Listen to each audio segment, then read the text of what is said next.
শ্রী শ্রী রামকৃষ্ণ কথামৃত অনুসারে কালী আর কেউ নয়, যিনি ব্রহ্মা তিনিই কালী। কালী আদ্যাশক্তি।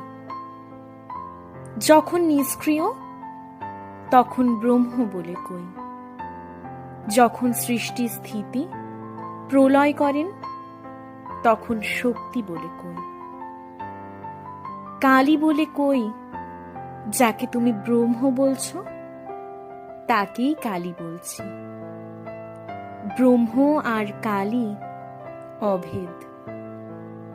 যেমন অগ্নি আর দাহিকা শক্তি, অগ্নি ভাবলেই দাহিকা শক্তি ভাবতে হয়, কালী মানলেই ব্রহ্ম মানতে হয়, আবার ব্রহ্ম মানলেই কালী মানতে হয়। ব্রহ্ম ও শক্তি